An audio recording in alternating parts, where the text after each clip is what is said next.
tarde. Vocês não estão dormindo essa hora já, né? Então, gente, na verdade a gente está vivendo esse momento na universidade, né? Que na verdade não é algo da Universidade de Brasília, mas é algo da questão da educação pública no país, especialmente a educação superior. E aqui dentro da UNB vocês já devem estar sabendo, né, de todo esse movimento. E a gente, aqui na Faculdade de Educação, nós estamos nos organizando, porque nós entendemos que a melhor forma de fazer com que de ajudar a UNB é manter essa universidade em movimento. A nossa melhor resistência é ficar aqui dentro da UNB. Os alunos, os estudantes em alguns cursos fizeram reuniões, assembleias, decidiram por paralisação, mas a gente não entende paralisação como algo para ficar em casa, ao contrário, a gente paralisa para movimentar e lutar por aquilo, para alcançar aquilo pelo qual nós estamos paralisando, né? E nós, professores aqui da Faculdade de Educação, em respeito, inclusive, ao movimento dos alunos, a gente respeita esse movimento e, ao mesmo tempo, a gente entende que ajudar esse movimento é continuar na luta com vocês e esclarecendo, né, debatendo as questões que estão fazendo com que a gente esteja nessa realidade, nesse momento, vivendo isso que nós estamos vivendo na universidade. E aí nós resolvemos organizar uma comissão, inclusive com participação de professores, estudantes, técnicos administrativos que queiram participar com a gente, para construir um calendário de movimentação, de discussão da situação da própria universidade. E nós temos essa aula pública agora à tarde. À noite, os professores que estão aqui também vão se organizar, né, o máximo possível para fazer aulas abertas. Nós temos a agenda da aula pública na segunda-feira, especialmente segunda tarde, segunda noite, né, que está sendo, essas aulas estão sendo disseminadas aí nos diferentes grupos, nas redes sociais. E aí, hoje nós vamos... Isso aqui não é uma aula, a aula pública não é no sentido de que nós, professores, vamos aqui chegar e ensinar as coisas para vocês, mas é dialogando muito. Então, nesse primeiro momento, o Luiz vai aqui fazer uma exposição para a gente, exatamente mostrando essa questão orçamentária e como é que isso está impactando nas universidades, que vai explicar um pouco também do que nós estamos vivendo. E que isso não é uma questão que aconteceu agora, que isso vem sendo construído nos últimos anos, a ponto de nós chegarmos na situação que nós chegamos nesse momento. E aí, ele vai fazer essa primeira exposição e depois a gente vai para o debate. Vocês vão poder colocar as questões de vocês, as dúvidas, opinar sobre essas questões, porque, afinal de contas, é muito importante que a gente entenda o que vocês estão pensando, como vocês estão se colocando e que possa também contribuir no esclarecimento daquilo que nós estamos vivendo, para que a gente possa lutar pela Universidade de Brasília, que é a nossa universidade e é aquela pela qual nós temos que lutar, que significa lutar pela educação superior pública e que tem aí um papel tão importante no Distrito Federal, no Centro-Oeste e no Brasil, né? Nós não estamos entre as 10 melhores universidades do país à toa, né? E temos uma história de luta. É uma universidade que já nasceu nesse processo, já nasceu para ser inovadora, né? Desde o projeto de Anísio Teixeira e Darcy Ribeiro, e a gente quer continuar na vanguarda desse processo e garantir a educação superior e uma educação colorida dessa forma, né? Com todos os grupos, com todas as raças, com todos os guetos, com todos dentro dessa universidade, tá bom? Então eu vou passar para o professor Luiz, que ele vai fazer essa primeira exposição, e depois a gente quer muito, muito ouvir vocês, tá bom? Bem, boa tarde. A minha tarefa é, assim, abrir o debate, estimular o debate, então eu preparei uma exposição que eu coloquei o título, a Emenda 95 e os recursos para a educação. Então, na minha primeira introdução, não vou conseguir abarcar toda a crise da universidade, tá? Mas vou tentar explicar alguns elementos que talvez ajudem a estimular o debate. Vamos lá? Então, primeiro, como funciona esse financiamento? Né? Eu vi alguns alunos perguntando isso, professores também. Então, eu disse, eu vou voltar um pouquinho atrás para explicar um pouco como funciona. Então, primeiro é o seguinte, em 1988, nós tivemos duas vitórias que interferem nesse debate. Uma é o que nós chamamos de vinculação constitucional. é uma reserva, um bloqueio obrigatório de parte dos tributos existentes, no caso só dos impostos, para uma determinada área. Né? Desde 1934 que nós temos isso, nos períodos autoritários nós perdemos, né? Na Constituição de 37 sumiu isso, na de 67, no período militar também sumiu, em 83, né, o senador Calmon conseguiu recuperar, até homenageamos eles num dos pavilhões lá mais atrás na UNB, em 88 nós voltamos a colocar.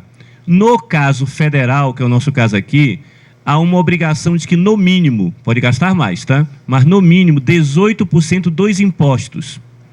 Não são de todos os tributos arrecadados, mas dos impostos arrecadados que ficam com a União. Por que ficam com a União? Porque tem determinados impostos que são arrecadados pela União. Nós estamos agora no prazo do imposto de renda, né? Da declaração e pagamento do imposto de renda. Quem arrecada o imposto de renda é a União. Porém, uma parte do imposto de renda não pertence à União, pertence aos estados e municípios. Então, essa parte que pertence aos estados e municípios não conta. É só o que fica com a União, 66% do que a gente paga, por exemplo, de imposto de renda e de outros impostos. Então, 18% dos impostos que ficam com o governo federal são destinados à manutenção e desenvolvimento do ensino. Essa mesma regra existe para os estados e municípios. No caso dos estados e municípios e do DF, seria 25%. Mas não é o caso do debate nosso aqui se debruçar sobre isso. O conjunto desses recursos, 18% da União e dos estados e municípios, é o grosso do recurso que mantém a educação brasileira, nos vários níveis. No caso nosso, nós estamos tratando do nível federal, né? E o que é que o governo federal deve fazer com esse recurso? No mínimo, ele pode gastar mais do que isso, tá? Ele mantém a sua rede de ensino.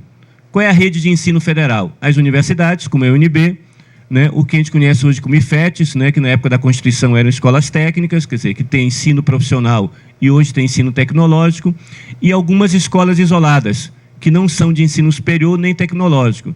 Escola de aplicação em algumas universidades que ainda restam, a Dom Pedro II, quer dizer, a regra é, né, universidades e IFETs, tá? É o grosso do recurso, né? Só para não esquecer que tem outros, mas eles não são tão relevantes na despesa, né? E dos recursos educacionais da União, ela também tem responsabilidades redistributivas e supletivas com os estados e municípios.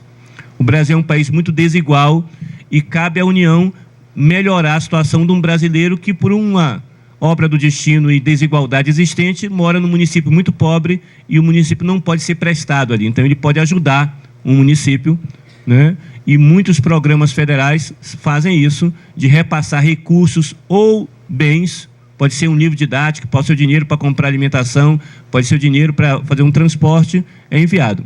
Parte desses recursos que ajudam os municípios não saem do 18%, tá? Por quê? Porque eles vêm de uma contribuição social que não é imposto, chamado salário e educação. Depois eu posso falar um pouco mais adiante disso. Pode. Né? Bem, a vinculação ela foi atacada várias vezes, duas ela sumiu das regras, não faz nem 100 anos que a gente tem vinculação constitucional no Brasil, só em 2034 é que a gente vai fazer 100 anos. Né? Sumiu, mas tem dois tipos de ataques que, pós-88, prejudicaram essa situação da arrecadação para a educação. Um deles foi, a vinculação é só imposto. Então, toda vez que o governo federal está em dificuldade, ele não cria imposto, ele cria uma contribuição. Quando você cria uma contribuição, ela tem uma destinação específica. Você cobra da pessoa, mas você só pode gastar numa determinada área. A mais famosa que existiu durante o período foi a CPMF. Era uma cobrança nas movimentações financeiras, 0,038, né, de cada movimentação financeira, mas era destinada à saúde. Qual é a vantagem da União de criar uma contribuição? Ela não reparte com ninguém, só fica para ela e ela diz aonde vai ser utilizado. Tá? Não foram criadas nenhuma contribuição para a educação nova. O salário de educação já vem antes de 88, tá?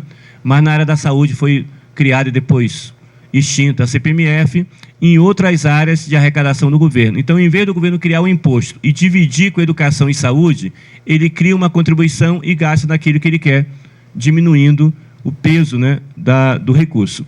E um outro componente que durou até 2009 na educação é a desvinculação das receitas da União. Como é que essa desvinculação funciona? Se eu tenho 100 milhões arrecadado de impostos federais, 18 milhões tem de gastar com educação. Então eu vejo quanto é que eu tenho, tiro 18% no mínimo. O que é que o governo fez? Aprovou emendas constitucionais sucessivas, de 94 até 2009, que dizia o seguinte: não, antes de eu calcular os 18%, eu tiro 20%. Tá? Então tinha 100 milhões, eu tiro 20%, ou seja, eu tiro 20 milhões e calculo 18% sobre 80%. Ora, 18% sobre 80 não é 18% sobre 100, dá 14,4%. Então, durante um período longo, né, o governo federal, na década de 90, na década de 2000, até 2009, quer dizer, quase toda a vigência da Constituição, nós não tivemos 18%. Quando foi em 2009, foi prorrogada a DRU, ela continua existindo, mas foi retirada a educação desse cálculo. Então, hoje, depois de 2011, teve uma transição, né, 11, 12, 13 até 18, é calculado 18%. Tá? Na saúde, eles continuam tirando dinheiro da saúde, com a DRU. Assistência social, todo o resto. Só quem conseguiu escapar da DRU foi a educação. Tá? E a partir de 2011 voltamos a ter o 18% pleno dos impostos. E as contribuições continuam tirando. Então a gente foi atacado de diversas formas. Tá? Então, por isso que, se vocês verem algum documento do MEC, ele vai dizer: não, nós estamos gastando mais do que 18%. É porque as universidades foram crescendo e os 18% não cresceram proporcionalmente. Tá? Por quê? Porque eles foram sendo suprimidos várias partes dele durante esse período.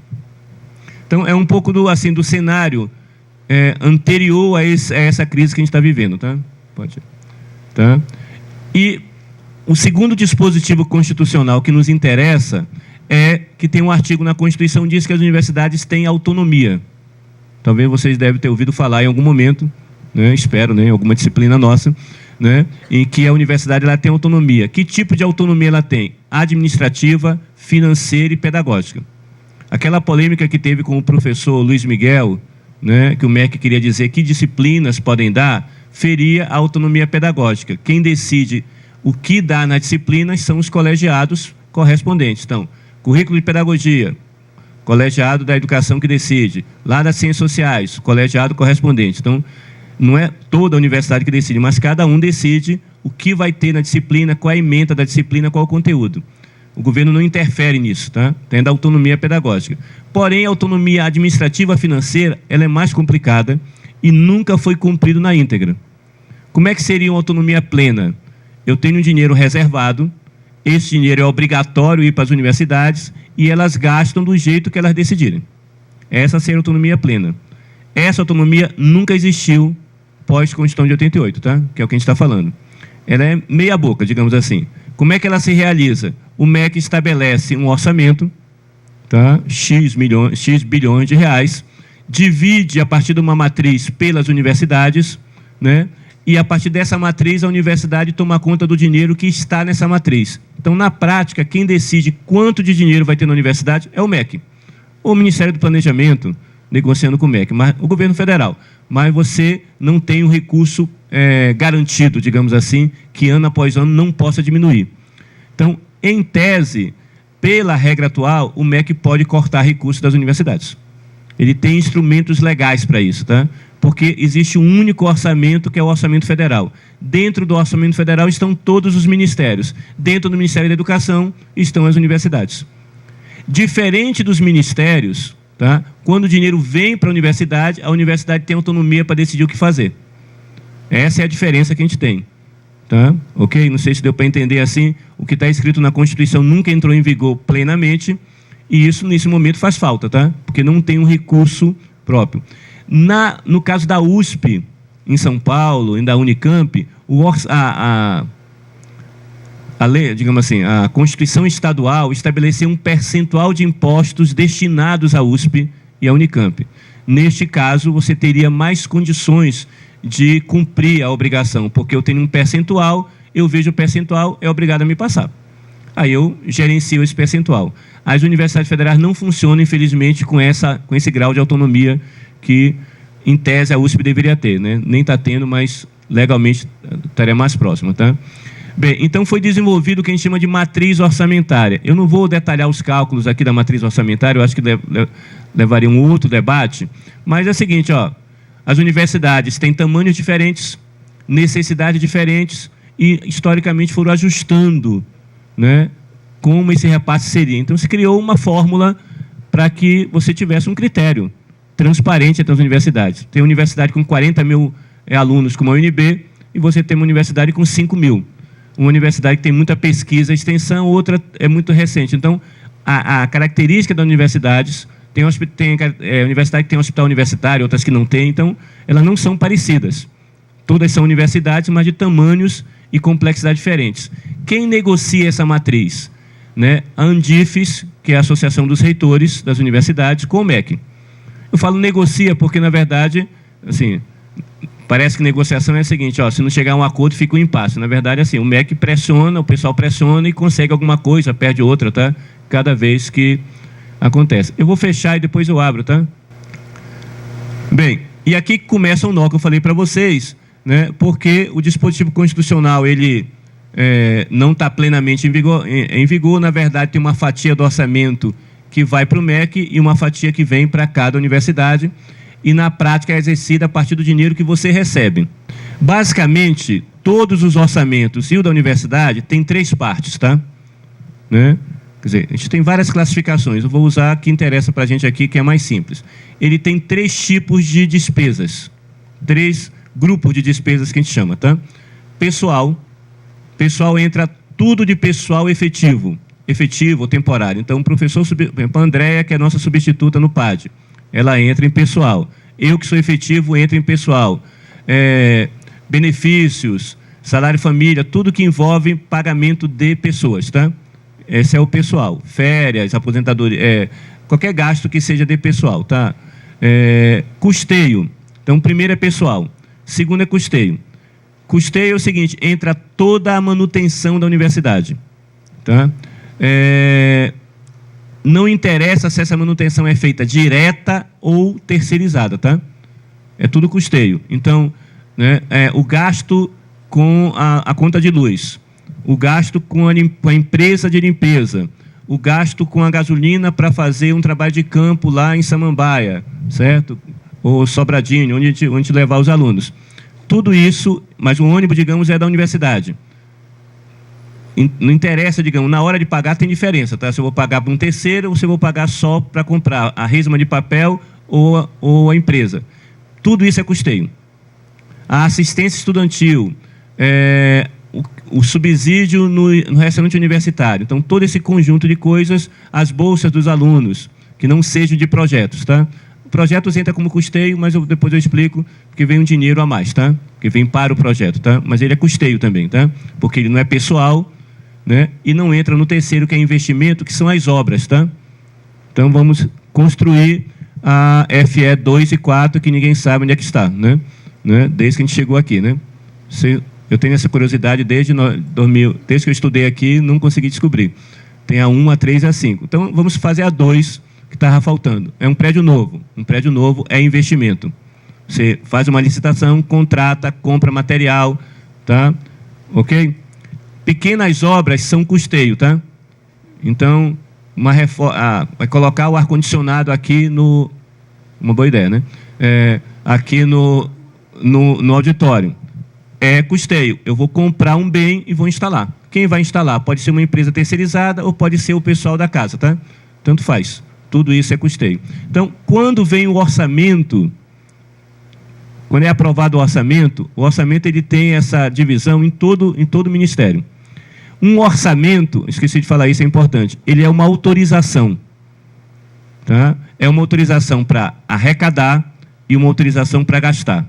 Tá? Você só pode gastar aquilo que foi autorizado. Então, se eu disser para um gestor que ele tem R$1.000 para gastar em diárias, ele não pode gastar 1.001, tá? Porque ele tem de ter uma cobertura orçamentária, ou seja, uma autorização orçamentária, a menos que ele peça uma autorização extra. Então, olha o seguinte, eu estou precisando gastar 1.500. Ou eu posso tirar de um canto e colocar nesse, ou eu posso suplementar, eu posso acrescentar a autorização. Mas a autorização primeira, ela traz um limite. X com pessoal, X com custeio, aí dentro do custeio para cada um dos contratos, para cada tipo de despesa, para a bolsa, para cada um deles, e para investimento. tá? E tem um global, a gente chama orçamento global, que o nome já está dizendo, é a soma dos três grupos, tá? A parte de pessoal é a parte maior. Em toda educação, em qualquer escola, o gasto principal é com o pessoal. Apesar do dinheiro vir para a UNB, né, ela não tem governabilidade nenhuma nisso. Por quê? Porque quem determina os salários dos professores não é cada universidade. É um decreto, uma lei publicada, no caso nosso aqui, federal, é uma lei que diz quanto é que a gente ganha. Vai ter reajuste. Por quê? Porque não pode ter um salário aqui e um salário numa parte diferente. Porque o concurso foi igual e nós somos professores universitários federais em qualquer canto. Então tem uma isonomia. Tanto faz a universidade que você trabalhe, o teu salário é igual. Para falar a verdade, a única universidade que tem um plus a mais é a UNB devido a uma vitória na Justiça. Mas aí foi uma decisão da Justiça, de uma dívida trabalhista, que é a URP, que nós conseguimos uma liminar e até agora não caiu. Mas aí não dependeu nem do governo nem da UNB, dependeu da Justiça ter dado esse ganho. Mas o salário do professor, e vocês que vão ser professores no futuro e fizerem concurso, tanto faz. Na UFMG, aqui, na Federal do Amapá ou do Acre, o salário é igual, tá?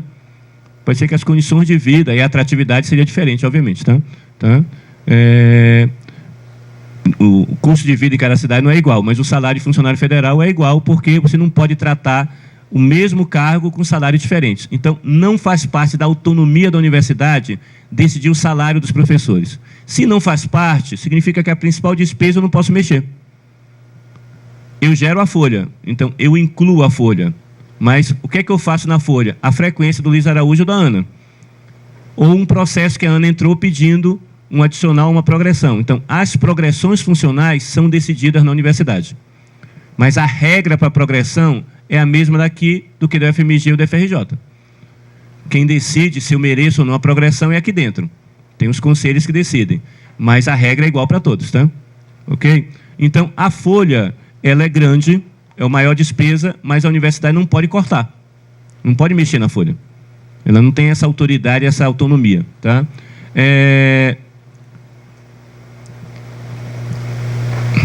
Tá, e o custeio e investimento, em tese, são duas partes da autonomia que se exerce. Então, eu queria mostrar, eu acho que são gráficos que vêm agora. Tá. Não sei se vai dar para ver, tá? Né? Mas dá para ver que tem 4 linhas? Dá para ver? Uma caneta. Bem, aquela linha amarela, ou alguma coisa parecida com amarela, assim, febre amarela ali em cima, é o orçamento global. Ou seja, é o conjunto dos três, tá? Que é pessoal, custeio e investimento. É a soma dos três. Então, vocês veem que teve... o orçamento, ele não... Bem, aqui são valores nominais, tá? O que é valor nominal? É o valor real que foi repassado. É lógico que em cada ano teve inflação. Então, na verdade, assim, se ele não crescer pela inflação, significa que ele vai valer menos, tá? Você vai comprar menos, né? Mas aqui está o valor nominal. Então, houve um pequeno crescimento, né, de 2016 para 2017 no global. Mas aonde é que ele aconteceu? No pessoal. Por que cresceu aqui de 2016 para 2017 e praticamente está um crescimento vegetativo? Né? A primeira geração de professores que entraram do Reúne, ou entraram depois de 2013, começaram a terminar o estágio probatório e aí a carreira dá um salto financeiro. Foi criada uma carreira que comprime a gente para baixo, a gente passa 3 anos praticamente estagnado, aí depois de 3 anos você entra na carreira que era antiga. Aí começou essa geração. Então, quase todo o ganho orçamentário que a gente teve foi aqui, no pessoal. Bem, mas aqui eu não posso mexer em nada. É bom que a gente tenha ganho, né? Mas não resolve, não é daqui que vem a crise, digamos assim. Aonde é que está o problema? Essa linha aqui é o custeio. A gente estava com 379 milhões e ele caiu e permaneceu praticamente estável, crescendo um pouquinho neste ano. Tá? E o investimento que está caindo, caiu de 55 para 28. Era 62 em 2016, 79 em 2015 e agora está com 28. Significa que você não tem recurso para obras ou investimentos, só para tocar aquelas que já estavam contratadas. Né? Mas toda a crise da UNB ela tem a ver com custeio. Tá? A crise atual que a gente está discutindo, todas as medidas anunciadas, tudo tem a ver com custeio. Não tem a ver nem com pessoal, nem com investimento. E se a universidade arrecadar ela mesma? Todas as universidades brasileiras arrecadam. O que é uma arrecadação própria? Bem, quem manda o dinheiro, a gente chama tesouro. Toda vez que você ouvir a palavra tesouro, é porque vem do governo federal, tá? Né? É uma tradição portuguesa, né? Quando tinha um tesouro mesmo, assim, né? Tá? Era em ouro, etc., e acabou ficando o nome tesouro. Mas hoje em dia é só uma conta bancária, tá? Né? Que é lá no Ministério do Planejamento. Então, o Ministério da Fazenda manda o dinheiro. Quando vem de lá, a gente chama que vem da conta tesouro, que é a conta do Tesouro Nacional. Mas tem recursos próprios. Qual é um recurso próprio existente na universidade? Toda vez que a universidade cobra uma taxa de vocês para fazer a inscrição para o mestrado aqui na faculdade. É um exemplo, tem uma taxa. Aluno especial no mestrado cobra uma taxa. Esse dinheiro vai para uma conta da UNB, tá? Que é a conta de recursos próprios. Lógico, tem a despesa também que você vai pagar com isso, tá? De banca, etc., o que seja, tá? Né? Só que no caso da UNB nós temos duas coisas que as outras universidades não têm como regra. Nós temos o antigo CESP, que agora é SEBRASP, que paga recursos, parte do que ele arrecada com os concursos, com as provas que eles fazem. Ele tem de repassar para a UNB, e nós temos os imóveis. Não sei se vocês sabem, a UNB tem vários imóveis alugados para professores. Tá? Nós, no caso, não sou eu. Funcionários, o pessoal efetivo. Não é o meu caso, mas vários colegas nossos, que vocês conhecem e convivem, moram em imóveis. É diferente dos imóveis funcionais do Congresso Nacional, tá? Que o parlamentar não paga nada, tá? Né? O nosso é alugado para os professores. Com valor, antigamente era bem mais baixo, né? E na gestão anterior da reitoria subiu muito. Hoje é quase 80% do valor de mercado, tá? O valor dos aluguéis. Esses imóveis foram construídos lá no início da UNB para trazer gente para trabalhar na UNB, tá?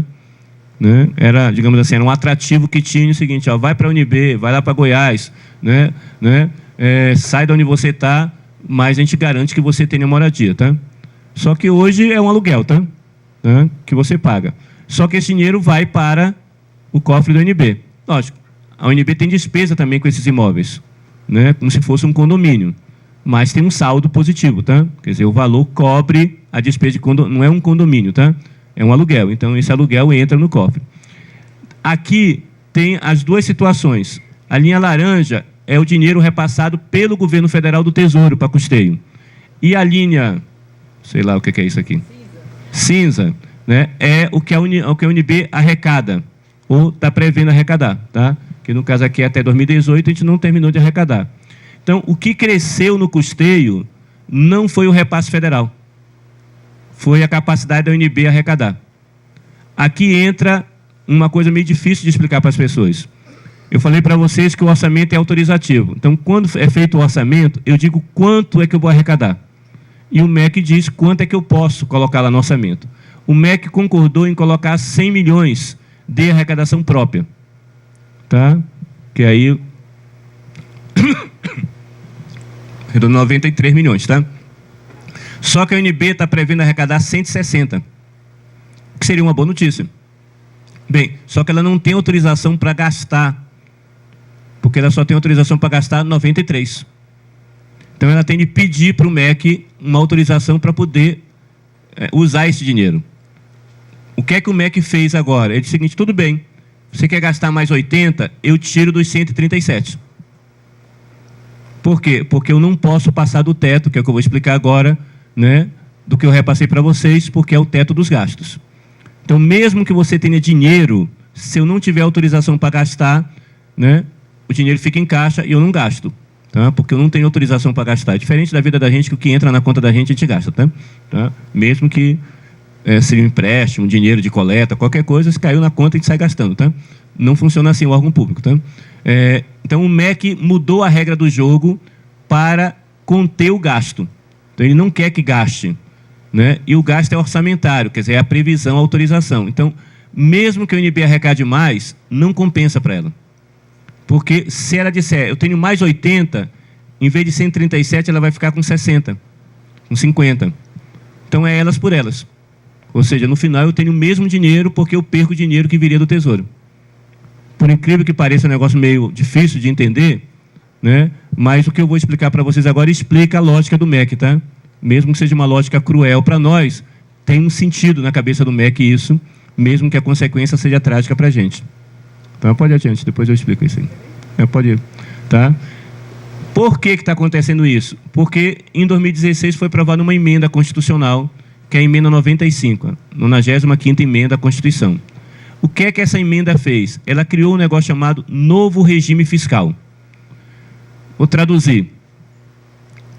Se o governo arrecadar 100 milhões em 2016, quando foi aprovada, em 2017 ele só poderia gastar 100 milhões mais a inflação de 2016. Bem, se a inflação foi 10%, seria 110 milhões. Tanto faz quanto ele arrecadar. Tá? Né? Se ele arrecadou 120, antes ele poderia gastar 120. Agora, ele não, essa emenda não autoriza você gastar mais do que a inflação. Tá? Então, durante 20 anos, o orçamento da União, governo federal, que é o nosso caso, mas isso vale para a Câmara e vai para o Congresso Nacional e vale para o Judiciário também, mas cada um tem o seu orçamento separado, tá? Eles não se misturam. Né? Você só pode gastar de acordo com a correção da inflação. Que tipo de gasto? Apenas as despesas primárias. Bem, traduzindo isso para a vida da gente, nós temos despesas primárias e despesas financeiras. É que a gente não chama assim. O que é despesa primária? São todos os gastos que você faz para a tua sobrevivência. O ônibus, o lanche aqui no Ilhéu-Brando, né, o livro que você compra, a comida, a roupa, tudo, tá? Aluguel, tudo que se paga. Quais são as despesas financeiras? A despesa de empréstimo no cartão de crédito. A nossa, tá? Isso é uma despesa financeira. Você paga para uma instituição financeira. Tá? O que é que o governo decidiu? Essa regra de que só pode gastar corrigindo pela inflação, deu 3% a inflação, então só cresce 3%, só vale para a despesa primária. Qual é a despesa primária do governo federal?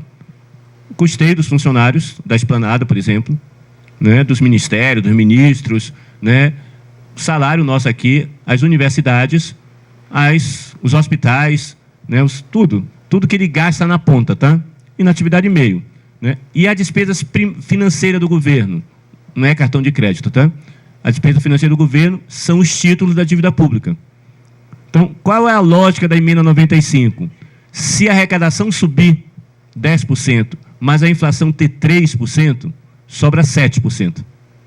Esse 7% não pode ser gasto na atividade fim, ou seja, nas políticas sociais e nem na atividade meio. Só pode ser gasta para pagar a dívida pública. Então, quando eu decreto, quando eu aprovo o orçamento federal, eu aprovo um orçamento autorizativo. O orçamento pode até dizer que vou arrecadar mais do que a inflação, não tem problema.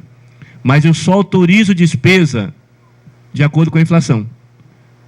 Não sei se deu para entender. Então, essa lei ela puxa para baixo o gasto com as despesas primárias e provoca uma sobra orçamentária para despesas financeiras. Tá? Então, se a UNB tivesse um empréstimo, uma dívida pública, como muitos governos têm, ela poderia gastar aqueles 80 milhões que estão reservados. Mas se um órgão público pedir para gastar na atividade fim e for acima da inflação, não pode gastar. Tá? Então, a crise atual da UNB, que é uma crise geral, ela tem a ver com o primeiro ano de vigência dessa medida. Tá? Porque em 2017 a gente conseguiu uma cláusula lá que manteve tudo igual, e ela entrou em vigor para a educação em 2018. Então, na verdade, são 19 anos na educação, não 20, tá? Começou este ano. Então, o primeiro ano de vigência dessa emenda na educação é esse. O ano passado ele não entrou ainda em vigor para nós, né? Nem educação nem saúde. Então, para as outras áreas já estava valendo. Então, a partir deste ano, a despesa primária ela foi comprimida, foi reajustada em 3, alguma coisa por cento da inflação. A arrecadação, se subir, o saldo não pode ser gasto. E para o MEC cumprir, ele não abre nenhuma exceção, porque ele precisa comprimir. Tá? Então, quando a reitora da UNB diz, olha, eu tenho 80 milhões, eu quero uma suplementação, ela está propondo subir a autorização orçamentária. Bem, mas 80 milhões em 1 trilhão de recursos. Tá? Então, é possível o MEC fazer isso? Basta cortar em outro canto. Mas ele não quer abrir exceção, porque ele quer garantir que vai valer a regra, tá? Então ele quer comprimir todo mundo para baixo. né? E o saldo todo que tiver, se você depositar na conta do Tesouro, vai para pagar a dívida. Então, essa regra que eu expliquei para você dos 80, o que é que o MEC ganha com isso? Ele troca os 80 do NB e fica com os 80 para pagar a dívida. E se ele fizer isso em vários locais que tem receita própria, aí já não vai ser 80, vai ser 800, vai ser 1 bilhão, tá? Então, ele faz caixa para pagar a dívida pública, com esforço arrecadatório próprio das universidades.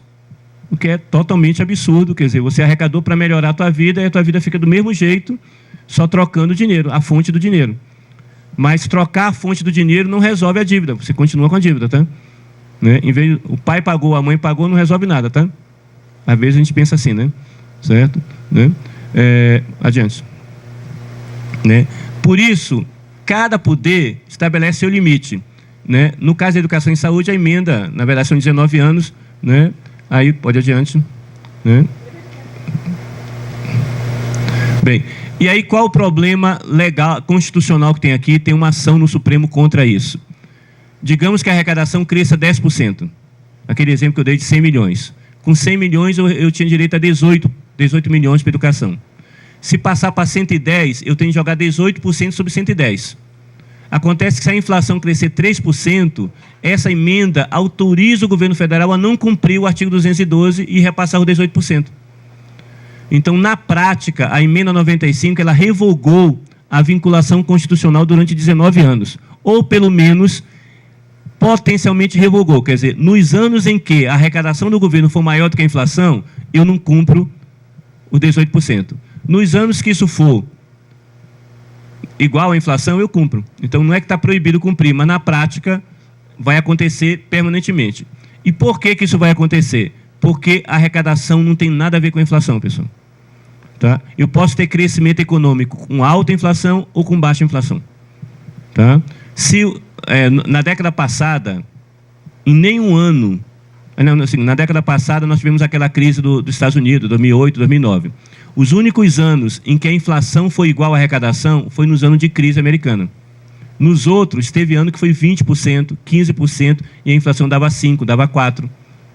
Esse saldo que tinha é o que garantiu que criasse novas universidades, criasse novos IFETs, que repassasse recursos para o Fundeb, que melhorasse escolas, nos limites que a gente conhece, que está muito longe de estar de acordo com o que a gente gostaria. Mas tudo que vocês viram acontecer no Brasil foi porque tinha uma vinculação constitucional que cada vez que a gente pagava mais imposto, uma parte ia para a educação. E isso foi revogado pela emenda. Tá? Bem, e o que sobrar do teto vai ser usado na dívida. Para fechar, então. Então, o que é essa crise atual? Tá? Ela é um subproduto da emenda 95. É a primeira crise das 19 crises que a gente vai ter. Por isso que alguém falou, acho que na reunião do conselho, é o seguinte, ó, as pessoas estão muito agoniadas, o sofrimento é a longo prazo, tá? Né? Todo ano você vai ter uma compressão do gasto, né? E uma crise de custeio, tá? Ninguém está falando nem crescer mais.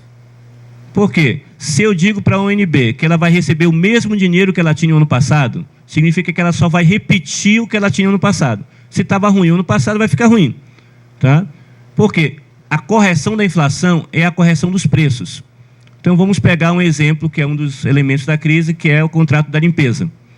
O que é o contrato da limpeza? Um contrato com uma empresa com X postos de serviço, com X material, X lavagem, X limpezas. Então, tem uma tabela lá dizendo quantas vezes vão limpar, quantas vezes vão fazer isso. Bem, eu posso revogar o contrato e encontrar uma outra forma de fazer a limpeza. Eu posso diminuir o contrato. Bem, diminuir o contrato significa diminuir o posto de trabalho ou vezes que se limpa o local, que está vinculado a quantas pessoas são necessárias para limpar. Então, são postos de trabalho. Eu posso diminuir a vigilância.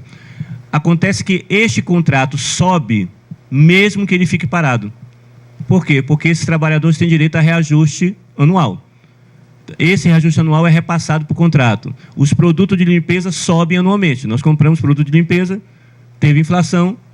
A inflação é produto do consumo que a gente faz e da alteração dos preços. Então, esses preços também sobem. Então, eles já vão subir pelo menos a inflação. Se eles subirem pelo menos a inflação, eu estou na mesma situação do ano anterior. O problema nosso é que, como caiu, digamos assim, de 2016 para cá, o teu custeio, tu tem menos dinheiro do que 2016 para manter o mesmo custeio. E aí você tem que cortar, ou pressionar o MEC, aí entra o debate que está sendo feito do que fazer, tá? Eu tentei não entrar no que fazer, que eu sei que é a polêmica, mas para entender de que a crise ela existe.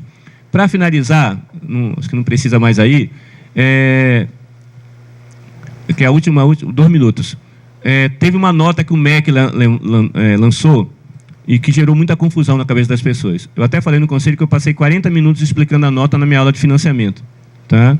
E eram alunos predispostos a discutir números, tá? Por isso que eles se matricularam no financiamento. Pelo menos eu espero que eles estejam com essa vontade, tá? Né? Por quê? Porque o MEC usou vários conceitos que as pessoas não conhecem para jogar cisânia, tá? Um deles foi a pergunta que a colega fez. Ele diz, aumentou o custeio de todas as fontes. Esse de todas as fontes fez com que aquela frase não fosse mentirosa. Mas a pessoa lê achando que ele mandou o custeio dele. Mas, na verdade, a fonte que subiu foi a própria. Mas ele não disse assim, aumentou, o meu custeio ficou estagnado, mas quem trouxe dinheiro foi a UNB. Ele não mentiu, ele só omitiu o resto da frase, tá? Que é uma forma de você mentir também, tá? Que é o seguinte, todas as fontes significa o seguinte, como as pessoas não sabem que fontes são essas, se elas existem, que tem fontes próprias, fonte do Tesouro, então as pessoas compram, aumentou. Aí depois ele disse assim, já repassei 60% do custeio. É gravíssimo isso, pessoal. O custeio, o dinheiro, ele é autorizativo. É como se você tivesse 12 parcelas, porque todo mês você tem uma despesa, com exceção do salário, que são 13 parcelas e meia, porque eu tenho 12 salários, mais o 13º e mais as férias, as despesas são 12 parcelas. Ora, se quando chegar em abril eu já tiver de passar 60%, é que o dinheiro não vai ser suficiente até o final do ano. Ou seja, eu estou gastando mais do que, assim, por mês, do que aquelas 12 parcelas, que o dinheiro é mais curto. Por isso que ele já passou 60% em 4 meses. 60% era para chegar lá por agosto, setembro, tá? Para poder dar 100% em dezembro. Mas qual é a forma que a nota fala? Bem, eu estou passando a maior. Bem, se eu estou passando a maior é porque teve necessidade, porque o que eu estava passando não estava cobrindo os contratos. Tá? Oi? Foi roubado quem? Não sei. Nós todos? Nós somos roubados todos os dias de várias formas. Essa aqui é uma das formas possíveis de serem roubados, tá? Né? Mas aqui não é um problema de roubo no sentido de corrupção, por exemplo, tá? Né? A emenda 95 ela não é um instrumento de desvio de recursos ilícito. É legal, né? Ela é ilegítimo e imoral, digamos assim, em termos éticos, tá? Por quê? Porque eu estou tirando recursos da saúde e educação e mandando para pagar dívida para 3, 4 credores, bancos grandes, tá? Então, mas não é uma ilegalidade que está acontecendo. Está dentro da legalidade aprovada pelo Congresso que nós elegemos. Né? Foram representantes nossos, inclusive do DF, eu acho que 90% votou favorável a isso, tá? E foram votados por mim, por vocês aqui, que votam aqui no DF. Então, é um problema também nosso, digamos assim, tá? Tudo bem que a gente não elegeu nenhum deles para fazer isso, tá? E nem avisaram o que é fazer. Né? Então, tem um problema de como é que a representação acontece. Mas essa crise, bem, aí, para fechar, o que é que acontece com o efeito da crise? É que, não tendo recurso, você se debruça de como economizar. E aí joga a polêmica para cá. O que cortar? Como cortar? Né? E cada corte afeta...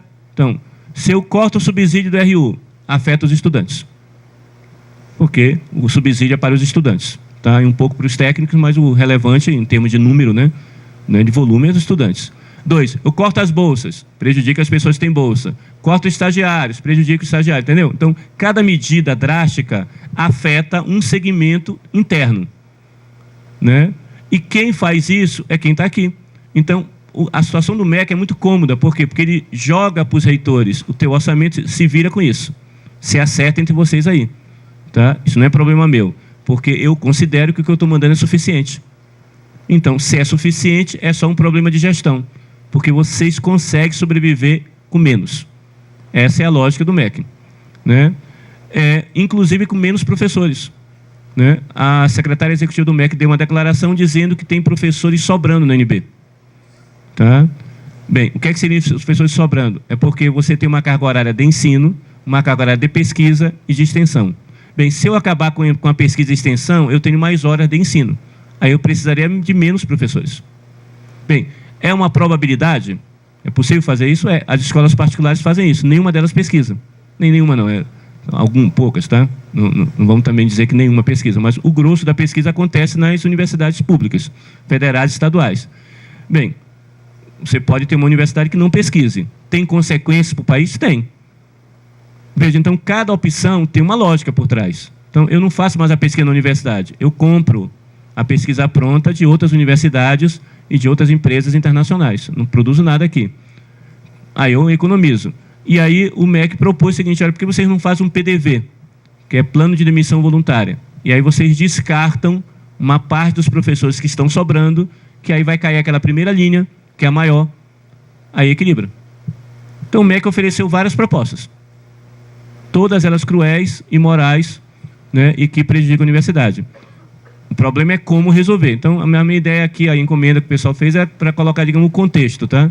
Né? Como resolver a crise já é uma construção coletiva, os caminhos, que aí já faz parte do debate. Obrigado.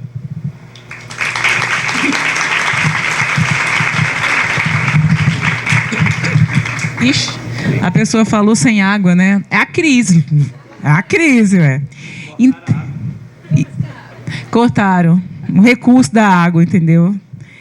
Então, gente, eu acho que o Luiz trouxe um conjunto de elementos aqui bem interessante para a gente discutir a situação da educação no Brasil, especialmente das universidades, especialmente da UNB, né, que é o que está doendo aqui na gente nesse momento.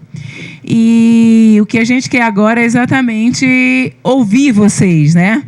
Ouvir as dúvidas que vocês têm, o que vocês têm para dizer em relação a isso, porque a gente objetivamente precisa entender. Eu, no meu palpite, a única forma da gente resolver isso é a revogação da emenda 95.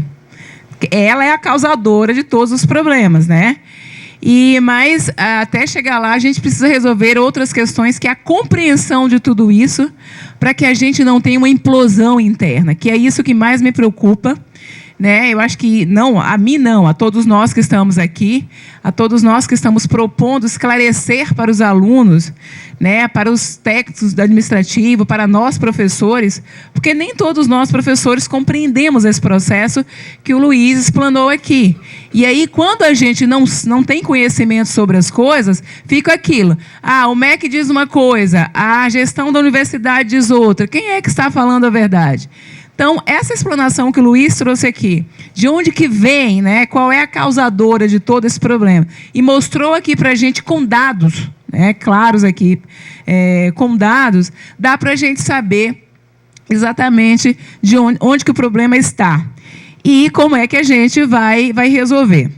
Só tem uma coisa que a gente não pode fazer, comprar a ideia do MEC de que o problema é de gestão e que a gente vai ter que resolver entre a gente, porque, assim, ele está jogando a isca para que a gente se mate entre a gente. E o nosso papel aqui é defender a Universidade de Brasília, que é a nossa universidade, é a educação pública no geral, mas, como a gente está falando da UNB, que é a nossa universidade. Então, eu acho que quanto mais unidos estivermos, quanto mais conhecimento nós tivermos, quanto mais esclarecimentos nós tivermos, nós temos, inclusive, elementos para conversar com os outros, com os nossos colegas. Nós estamos aqui em quantidade reduzida. A UNB tem 40 mil estudantes, né, cerca de 40 mil estudantes, e a gente precisa... Sabe os grupos de WhatsApp que está servindo para poder disseminar um monte de coisas, e coisas de inverdades, inclusive? As redes sociais, as narrativas. Então, assim, se tem gente disseminando coisas que não são verdadeiras, a gente também pode utilizar as mesmas redes, né, para disseminar as verdades. E aí, para a gente disseminar essas verdades, a gente precisa ter conhecimento, e nada como, né, também ter conhecimento desses dados. Então, agora o que a gente quer muito é ouvir vocês sobre tudo isso que está acontecendo, sobre a explanação que o Luiz deu. Ele está aqui disponível. Agora é a hora de esclarecer todas as dúvidas, e aí sempre lembrando aquilo que eu sempre falo em sala de aula, não tem pergunta boba, né? Tem aquilo que a gente não sabe. Se a gente não sabe, é importante saber, né? Então, a gente está aqui num aulão aberto, é discussão mesmo, ninguém tem que ter vergonha de fazer nenhuma pergunta, tirar nenhuma dúvida. A hora é agora. Professor Luiz, primeiramente, grata pelas suas palavras, uma palestra esclarecedora. E a minha dúvida é saber, então, quais são as outras fontes de financiamento para pagar a dívida, né? E, no caso, o que ficou para mim, se eu estiver errado, se eu me corrigir, por favor, é que o MEC projetou, então, 20 anos para quitar a dívida pública, é isso? Ou seja, esse tempo inteiro, assim, até lá, né? Anotou aí? Alguém quer fazer mais uma questão? Ou o Luiz responde, vocês vão pensando outras? Mais alguém vai fazer ou ele já pode responder a dela? Leila, vem aqui fazer a sua. E aí é importante cada pessoa que fizer a pergunta também se identificar, né? Se é aluno, qual é o nome, se é aluno, se é da comunidade. Isso é importante para a gente. Então, boa tarde a todas e todos. Meu nome é Leila e eu sou do 8º semestre aqui do curso de graduação na Faculdade de Educação. E, felizmente, sou aluna do professor Luiz também. Pensar em reverter esse processo, né? Hoje eu publiquei na minha rede lá do Facebook uma batata quente bem grande com o nome de todos os senadores que votaram a favor da PEC 55, que emenda 95 depois. Então, assim, eu penso que todos nós aqui temos essa responsabilidade, sabe? De lembrar também de todo esse processo, né? E que está impactando aqui as nossas vidas e de outras pessoas também, tenho certeza, outras universidades, nas outras universidades públicas, e também para os que ainda virão. Então, assim, todas as alternativas possíveis, criativas, né, que nós tivermos, a gente tem que construir, sim. E outra coisa, com relação às nossas questões aqui internas, de como a gente também está construindo essas alternativas, né? A gente tem que pensar em ter uma unicidade e pensar também nesse modelo até que a gente está trazendo aqui das aulas públicas, né? Manter essas aulas públicas para que outros estudantes possam ter essa oportunidade e essa visão mais clara sobre as coisas. Então, assim, com relação à proposta que você tinha falado, não, a gente pode reverter essa situação com a anulação dessa emenda constitucional, revogar essa emenda constitucional, né? E como que a gente pode fazer isso? Porque nós estamos num ano de eleição, nós temos Copa, né? E assim, a gente vai se sentindo enfraquecido mesmo com relação ao diálogo nesse governo golpista que a gente está vivendo, né? Então a gente precisa realmente pensar uma estratégia que não nos fracione, que não gere essa insegurança toda que a gente está vivendo hoje dentro da universidade, de uma forma coesa. Mas como construir essa estratégia, sabe, de revogação dentro desse contexto? Mais alguém? Eu sou o Ângelo, sou estudante de mestrado de Sociologia. Queria agradecer bastante a organização do evento e a palestra do professor Luiz. Acho que resolveu muito das angústias de não ter conhecimento sobre o macro contexto econômico aqui da UNB. Queria fazer 2 perguntas. Pelo que eu entendi da PEC 95, seria o orçamento do ano anterior, mais a inflação seria o teto de gasto, certo?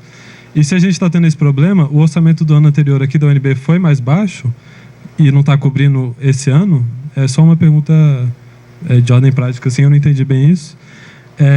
E outra questão é sobre a possibilidade de revogação da PEC. Seria uma coisa mais política, questão legal, de emenda.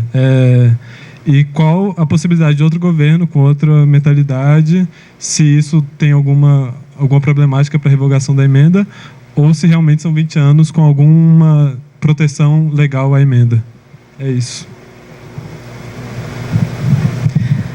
Simone? Eu sou Simone, professora do TEF, e era professora do PAD antes. Luiz, eu tenho uma pergunta que não é só para você, tá? É para a gente pensar também, porque no Brasil a gente não pensa a auditoria da dívida pública com seriedade? Porque, assim, em outros países houve auditoria, né, no Chile. Aqui parece que se houver auditoria é como se a gente tivesse... não só sendo desonestos, mas como se a gente estivesse disposto a entrar numa grande crise, decretação de falência, sabe? É um drama e, na verdade, você tem contratos imorais. Por que esses contratos não são públicos? Por que isso fica escondido, assim? Tem alguns contratos no Rio de Janeiro que você olha e fala, não é possível você ter uma taxa de juros de 10%, sabe, ao mês para um empréstimo. E nada disso é divulgado, assim, nem a esquerda não divulga.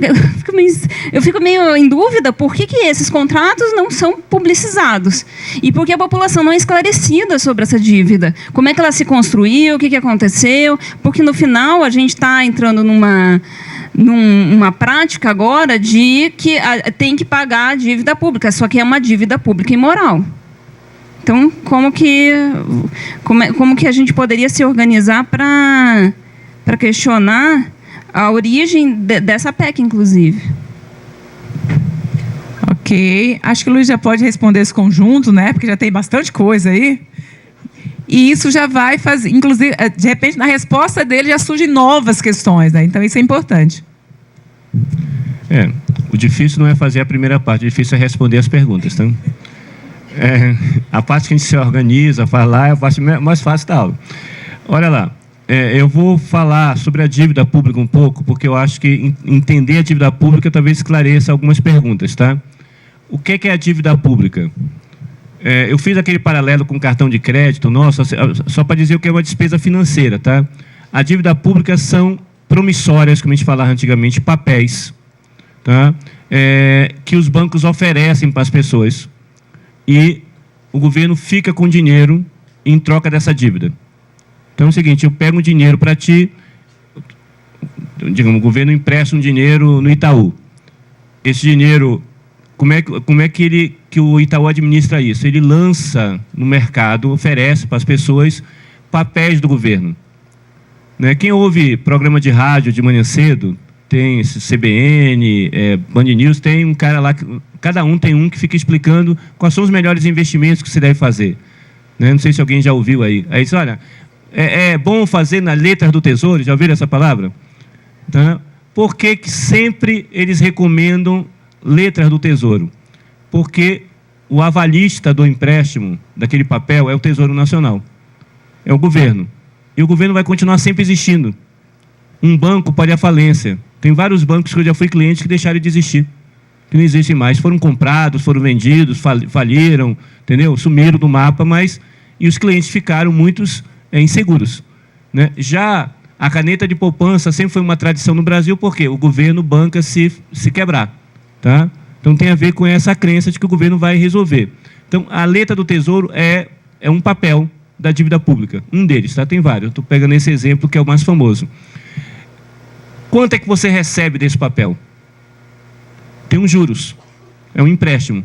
Você pega o dinheiro e você deixa o dinheiro aplicado ali, aquele dinheiro fica parado, e o cara diz, olha, se você deixar o dinheiro parado 3, 4, 5, 10 anos, no final você vai receber X% a mais. Esse X% a mais é os juros. Bem, é uma dívida do governo. Só que diferente das nossas dívidas pessoais, que têm taxas fixas, quando você faz um empréstimo no banco, empréstimo pessoal, ou CDC, ou empréstimo consignado, tem uma taxa fixa. Tu sabe quanto é que vai ser cada parcela. As parcelas da dívida pública são flutuantes. Cada vez que o Conselho de Política Monetária, chamado Copom, reúne e aumenta a taxa dos juros, ele está aumentando a dívida pública. Quando ele baixa a taxa de juros, ele está baixando a dívida pública. Então, eu sou um credor que fiz uma dívida contigo, mas eu posso ganhar continuamente, a tua dívida não para. Tipo um agiota, que você nunca vai sair do agiota porque sempre está devendo. Ou aquele pessoal que fazia o trabalho escravo, que vendia os produtos no barracão para a pessoa, e você nunca paga porque o preço é exorbitante. Foi feita uma CPI, Simone, no Congresso Nacional, na Câmara, sobre a dívida. Nunca foi feita uma auditoria, tá? Uma auditoria independente ou externa, né? E essa CPI verificou várias irregularidades. Uma estrutural, que é você emprestar dinheiro sem taxa fixa, que é o melhor negócio do mundo. Eu queria também emprestar dinheiro para alguém e pudesse aumentar a dívida o tempo inteiro, tá? Né? E virar um agiota bem-sucedido, que professor não ganha dinheiro, tá? Bem, banco é isso, né? Mas, quando ele empresta para a gente, ele empresta em taxa fixa. Ninguém faz um empréstimo sem saber quanto é que vai pagar. Bem, pode ter alguém, mas normalmente ninguém topa fazer isso. O governo faz, e faz de boa vontade para isso. O que o governo está fazendo agora é captar recursos, estão pegando a primeira pergunta, que é da Natália, para pagar não toda a dívida. Os 20 anos não é para pagar toda a dívida, é para pagar parte da dívida. O governo nem sabe quanto é que vai pagar da dívida. Depende daquele saldo que eu falei, entre a inflação e a arrecadação. Hoje a gente está em recessão ainda. Só o Temer acha que o país voltou a crescer, tá? Mas nós que vivemos no país concreto, que não é lá a casa dele, todo mundo sabe que continua apertada a situação. Mas o país vai voltar a crescer? Vai. Não vai ficar em crise o tempo inteiro. Quando o país voltar a crescer, o saldo para pagar a dívida vai ser imenso. E o saldo negativo para educação e saúde vai ser imenso também, negativo. Né? Essa é a crueldade da emenda. Mas ela não vai pagar em 20 parcelas. Vai ajudar a pagar. O governo tentou fazer duas coisas para pagar a dívida jogando para a gente. A emenda 95 ele conseguiu aprovar. 20 anos, economizando dinheiro e jogando para a dívida em vez de gastar em educação e saúde. Então não construiu nenhuma universidade nova, não construiu nenhum IFET novo e vou precarizando os contratos internos. Tá? Mas ele tentou a reforma da Previdência. Por quê? Metade do dinheiro que a gente paga, que fica com o governo federal, já vai para a dívida. O que o governo federal está fazendo é aumentando a fatia que vai para a dívida. Metade já vai. Então, digamos, 45% vai para a dívida. Só para pagar juros e amortização. Não é nem para pagar o principal, praticamente. Tá? Agora ele está pegando dinheiro do orçamento para pagar uma parte do principal. E depois dessa despesa, a despesa maior do governo federal é com Previdência Social. 20 e poucos %. Aí ele queria fazer uma reforma da Previdência para enxugar a Previdência, a gente pagaria mais, se aposentaria mais tarde, sobraria mais dinheiro e ele pagaria a dívida. Então, toda a política do governo é para jogar, para pagar a dívida. Qual é a lógica do governo? É que se a gente começar a pagar a dívida, os empresários vão ficar contentes, vão voltar a investir e vai gerar emprego. Essa é digamos assim, a lógica macroeconômica que o governo defende. Bem, teve várias medidas que o governo fez e não aconteceram isso. Né? A Dilma mesmo tirou imposto de empresário, porque os empresários iam gerar imposto. Os caras ganharam mais dinheiro e não geraram emprego nenhum. Então, o empresário brasileiro, se puder ganhar nas duas pontas, nas três pontas, quantas pontas tiver, ele quer. Tá? Né? E a terceira reforma que o governo fez, que tem a ver com os empresários, para fazer que foi a reforma trabalhista, que é o seguinte: menos imposto pago pelo empresário, menos direito dos trabalhadores, mais lucro para os empresários. Se ele tiver mais lucro, ele vai mais investir, vai gerar mais emprego e todo mundo vai ficar feliz. Tá? Bem, até agora só que ficou feliz foram os empresários, porque não gerou mais emprego, mas aumentou o lucro, porque precarizou o trabalho. Bem, é possível revogar uma emenda constitucional? É o mesmo trabalho de aprovar, tá? Você tem de ter 308 votos. Uma emenda constitucional pode ser revogada. Eu acabei de dizer para vocês que a DRU, que era uma emenda constitucional, foi revogada para a educação em 2009. Né? A educação se retirou da DRU, que é uma emenda constitucional com prazo de validade, porque foi aprovada uma emenda nos retirando de lá. Então, teve um momento em que você teve força suficiente para aprovar uma emenda com 308 votos, 2 votações na Câmara, 2 votações no Senado, e aprovou. Ora, a aprovação da emenda 95 foi facílima. Teve 348 votos. Sobrou voto. Mas a reforma da Previdência, o governo não conseguiu voto para aprovar. Então, a maré foi mudando para o governo. Tá? No início do governo, ele aprovar tudo que queria, aí depois ele começou a ter dificuldade. Quando chegou na reforma da Previdência, né, ele começou a não ter voto suficiente. Bem, como é que você conquista voto? Né? Bem, eu diria, não tem nenhuma fórmula mágica, tá? Assim, do que resolver. Quanto mais essa emenda tiver a rejeição da população, quanto mais ela for tema de debate nas eleições agora, quanto mais você cobrar dos parlamentares que vão ser eleitos, o que é que ele vai fazer em relação à emenda, mais cria um clima para revogá-la. Eu não acredito que ela dure 20 anos. Por um motivo muito simples. Vai ter eleição para presidente agora. Tem 15 candidatos, ela vai ser igual a 89, assim, uma quantidade imensa de candidatos. Vocês acreditam que algum candidato consegue voto dizendo que vai cortar recurso das universidades e da saúde? É o tipo de política que você só faz de quem não tem voto, tá? Porque quem precisa de voto precisa dar retorno para os eleitores. O que é que os eleitores querem? A saúde está precária, a educação está precária, os filhos estão sem vagas. E aí você vai dizer, não, mas eu vou cortar porque eu preciso pagar o dinheiro para os bancos. Depois que os banqueiros ficarem satisfeitos, aí eu vou pensar em vocês. Então, não é simples isso. Então, a menos que você faça um estelionato, que é o seguinte, você mente para os eleitores, se elege prometendo uma coisa e lá, bem, aí vai depender da consciência dos eleitores de descobrir se o cara está mentindo, tá? Eu não tenho como resolver. Então, tem que ter uma campanha para revogar, mas é o parlamento que revoga. Tem duas formas de revogar. Você pode aprovar no parlamento um plebiscito e o povo seria chamado para decidir se quer que continue mais, vai completar mais 15, 16, 17 anos ou não, e aí depois ratifica no Congresso, ou votar direto no Congresso. Tá? As duas formas legais são possíveis de fazer. Tá? Sobre a pergunta do Ângelo, tá? Como eu falei para vocês, eu não entrei especificamente sobre a crise da UNB, tá, Ângelo? Mas, veja, de 2016 para cá, caiu o orçamento. Tá? E as despesas continuaram crescendo do custeio baseado na correção da inflação. Então, o que recuperou o orçamento não recuperou o padrão de 2016. Tá? E teve um agravante. Por que a gente sobreviveu em 2017? Porque aquela regra de que, se você usasse o recurso próprio, suplementava, não estava valendo. Ela começou a valer agora. Então, a gente viveu um 2017 meio mentiroso, digamos assim. Teve cortes pequenos, teve alguns cortes aqui, mas você suplementou com recurso próprio, então não viveu a crise que é o UERJ, que é o FRJ, entendeu? Viveram. Parecia que a crise não tinha a ver com a gente. Quando entrou essa medida, ela afetou diretamente a folga que a UNB tinha. Ela continua tendo a folga financeira, mas o MEC não permite para poder comprimir a autorização para todo mundo. Aí a crise chegou aqui. E ela chegou de surpresa, não é de surpreender, no ano passado que a gente discute, mas ela chegou, assim, não chegou tão rapidamente como chegou nas outras universidades, que todo mundo já está vivendo essa crise faz tempo. Nós tivemos agora, com a crise do Rio de Janeiro, né, que a Simone citou, a UERJ ficou fechada.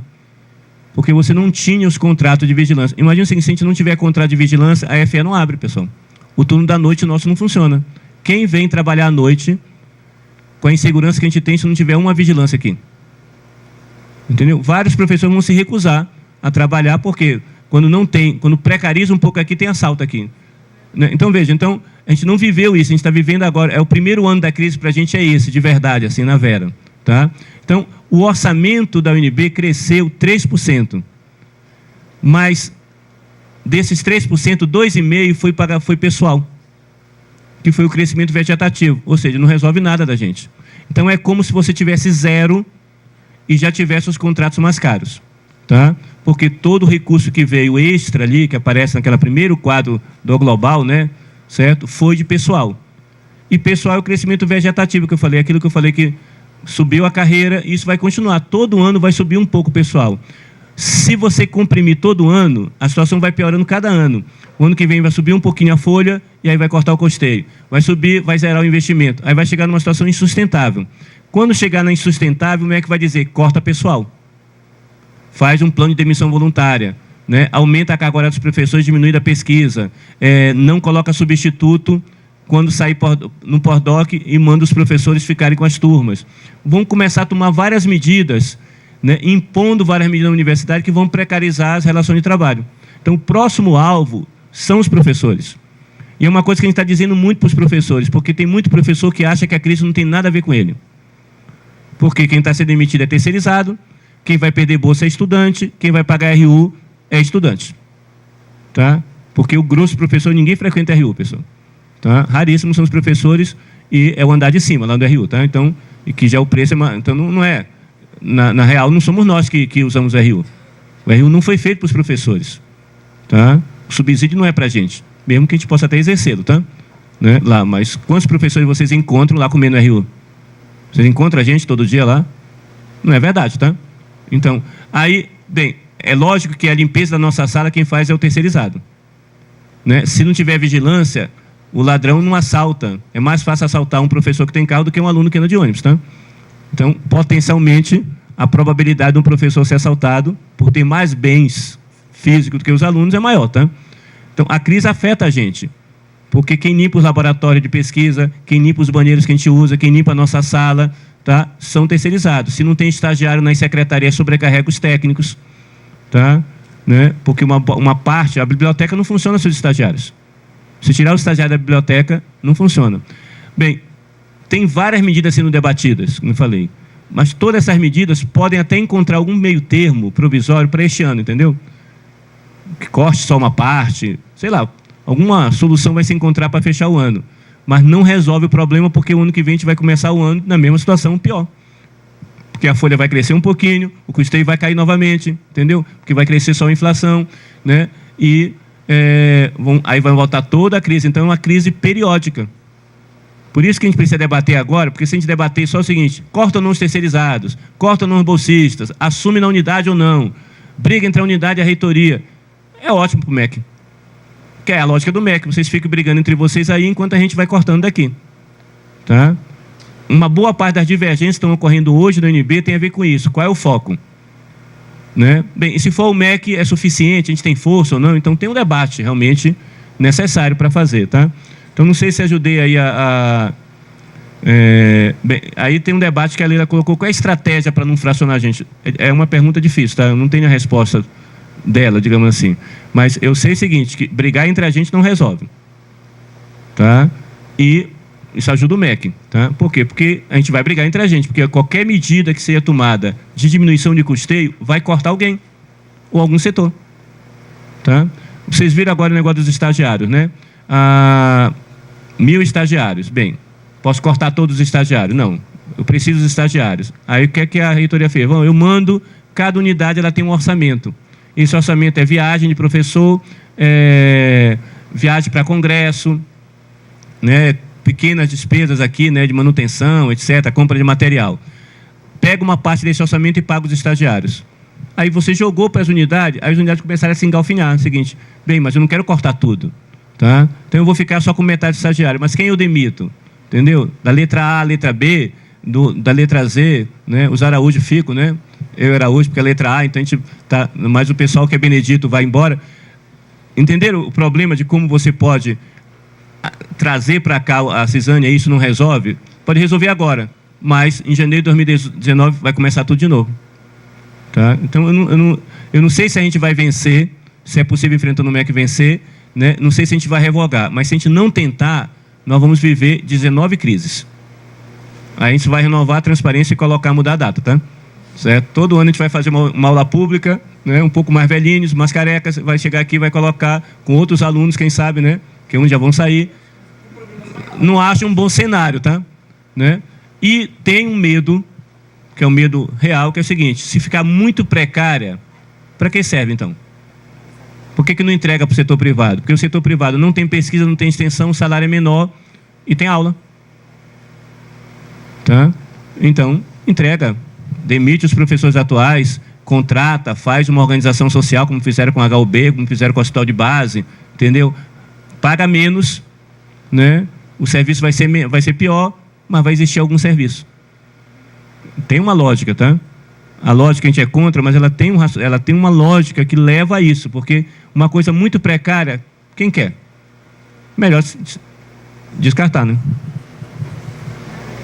Acho que o Luiz trouxe algumas questões importantes, mas eu acho que na pergunta da Leila, acho que tem uma questão que é importante que a gente está fazendo, que eu acho que e que pode evitar, inclusive, essa cisão interna, que é exatamente a questão do esclarecimento, né? De que as pessoas entendam exatamente qual é a raiz do problema, e que não é entre a gente, né?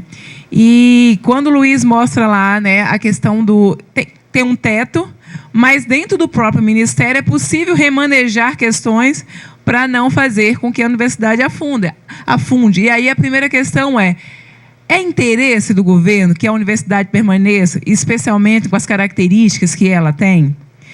Há um processo aí que, inclusive, de que a gente pode dizer que a universidade não sabe fazer a sua gestão, então pode vir um interventor e dizer que tipo de universidade é que a gente tem que fazer? Então, são questões que a gente precisa nós precisamos nos perguntar e nos esclarecermos sobre isso, né?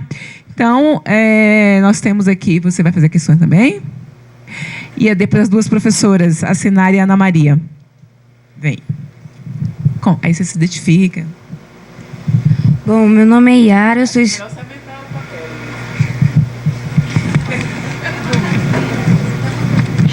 eu sou estudante, caloura, né, do ano. Eu tenho uma pergunta para os professores em geral. É porque, como a gente tem visto, está ocorrendo muitos atos dos alunos e são poucas pessoas. Poucos cursos estão se sensibilizando com a ação. Eu queria saber dos professores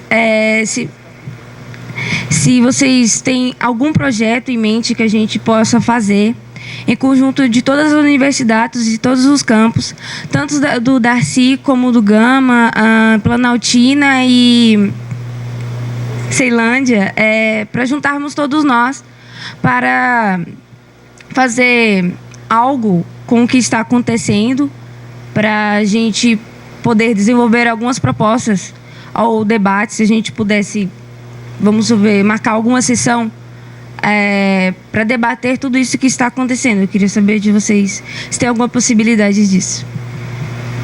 Boa tarde, pessoal. Meu nome é Sinara, sou professora do Departamento de Teoria e Fundamentos.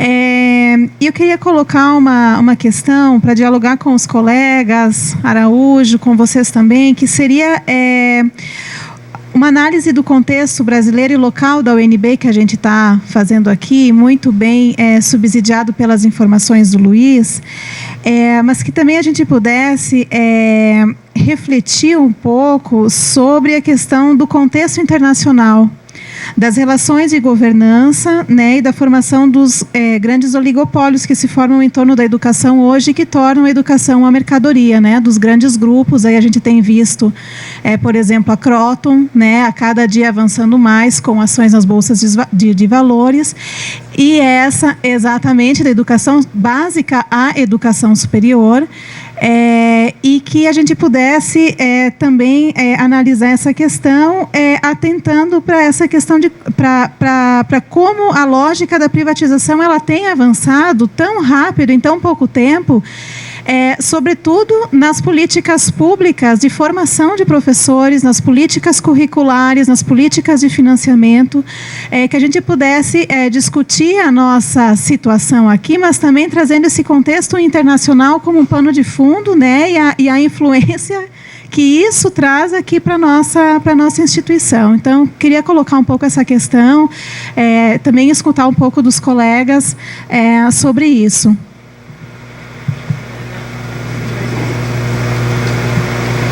Obrigada, Sinara. Boa tarde. Boa tarde a todos e todas. Eu sou Ana Maria, professora do PAD. Primeiro, Luiz, obrigada pelos esclarecimentos e, na verdade, trazer mais inquietações. Eu tenho uma pergunta que tem relação desde o período da discussão da Emenda Constitucional 95. O que se diz, o que se argumenta, para quem, inclusive na sociedade, as pessoas que argumentavam a favor da emenda, é que há uma crise econômica muito forte e que a única solução é essa, que a emenda era importante para a gente equilibrar a inflação que vinha crescendo, etc., etc., gerar mais empregos, etc., etc. e tal. Então, a única argumentação que se escutava é que era necessário passar pela emenda. E aí eu te pergunto, há outras formas da gente solucionar, quer dizer, de ter uma crise, solução de uma crise econômica, promover crescimento econômico, social mais equitativo, né, sem precisar utilizar esse mecanismo da Emenda Constitucional 95? Eu sei que isso tem relação também com o que a Sinara trouxe com outras questões. Obrigada.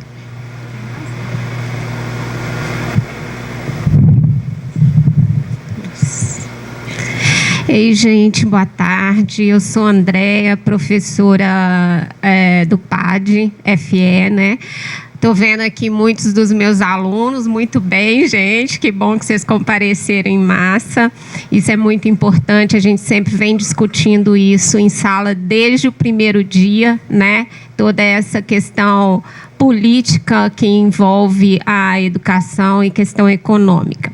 Bom, normalmente, gente, quem me conhece, eu funciono assim. Quando eu fico mais caladinha, é porque a fala me contempla. Então, professor Luiz, a sua fala me contemplou bastante e eu hesitei em vir falar ou não, porque realmente eu achei que foi ao encontro do que, né, a gente vem discutindo. Eu só queria colocar uma questão para a gente pensar e que você chegou até tangenciar em algum momento, que é a questão da gestão plena, né, da autonomia plena por parte das universidades. Porque o que ocorre? O artigo 207 da Constituição Federal, ele trata da autonomia das universidades e ele trata da autonomia de gestão. É muito claro o artigo. Autonomia de gestão financeira e patrimonial. Ora, se a lei ela não diz nada que ela não quer dizer. Se ela fala de gestão, é porque é de gestão, é do que está liberado, assim eu entendo, eu compreendo dessa forma, eu quero, né, saber a posição do professor Luiz, mas é o que está liberado tanto pela questão financeira e orçamentária, né, que aí são dois aspectos distintos.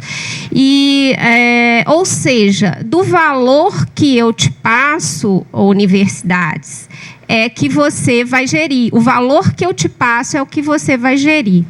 Então, no caso da UNB, que é um caso mais específico, que é uma universidade que tem muitos imóveis, né, desde o seu nascedor já foi pensado dessa forma, e tem a possibilidade de gerar recursos próprios, né, altos, que, inclusive, podem ser revestidos em investimento e custeio, que é o nosso maior problema, embora 84%, salvo engano, seja para o custo de pessoal, né, como foi colocado. Mas eu queria saber se nesse momento, embora também saiba que tenha que ser talvez fruto de uma emenda constitucional, mas algo que a gente pudesse trabalhar nesse sentido. Se nesse momento uma autonomia plena, em se tratando no nosso caso concreto, o UNB, devido aos imóveis e aos recursos que nós temos, se seria uma saída interessante. Tá bem? Obrigada, gente.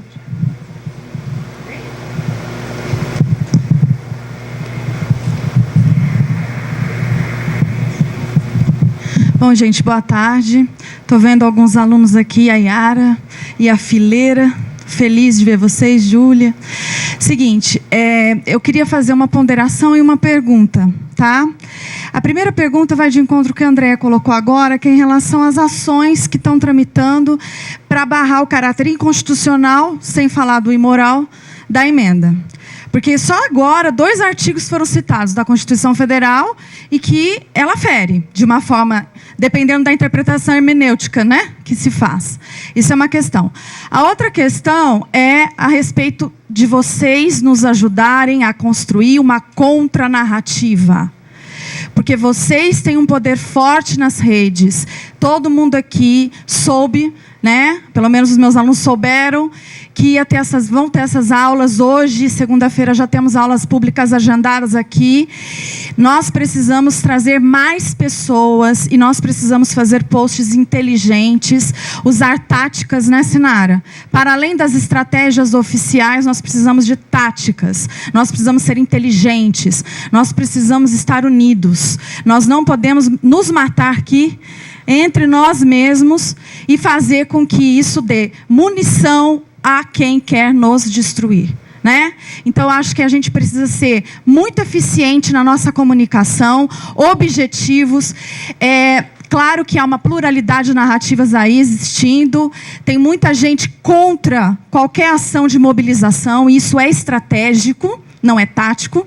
Então, nós precisamos fazer esse outro momento, essa reflexão com as armas que nós manuseamos muito bem, que são as redes. Todo mundo aqui tem um Face, todo mundo aqui consegue produzir algo de qualidade. Esse material de hoje está sendo filmado e fotografado. Faço aqui de pronto um agradecimento ao Araújo, que não está paralisado, embora os técnicos estejam, está aqui nos ajudando, tá? Então, esse material tem que proliferar. A gente precisa fazer ele se movimentar, tá bom? Conto com cada um que está aqui.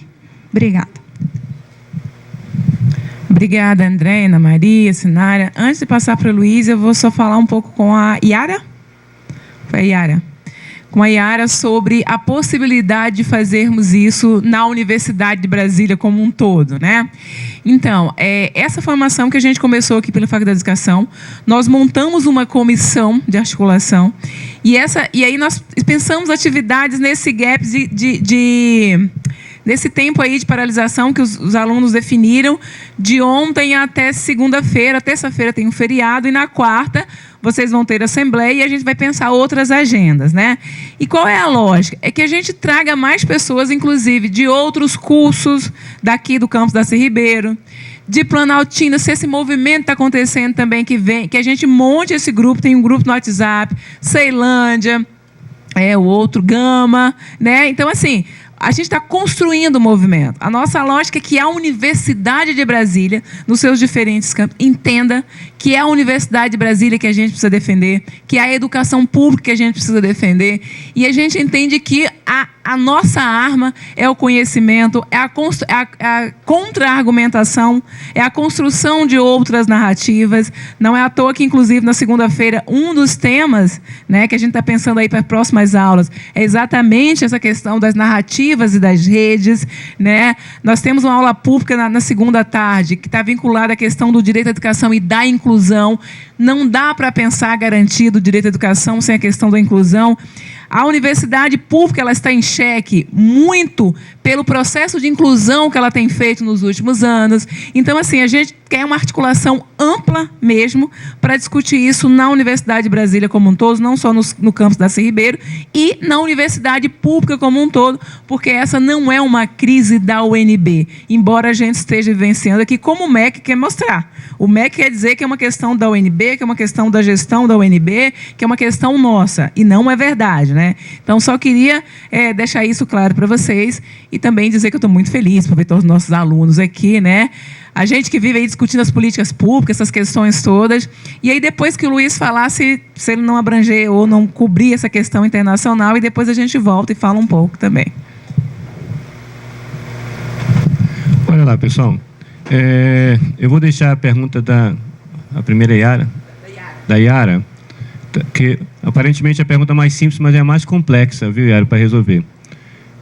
Eu vou começar com a dos professores, que são mais simples, as perguntas. Olha lá, eu tenho duas formas de privatizar uma coisa, em termos de políticas públicas. Eu posso pegar e vender aquele bem e um particular assumir. Essa seria a privatização clássica, tá?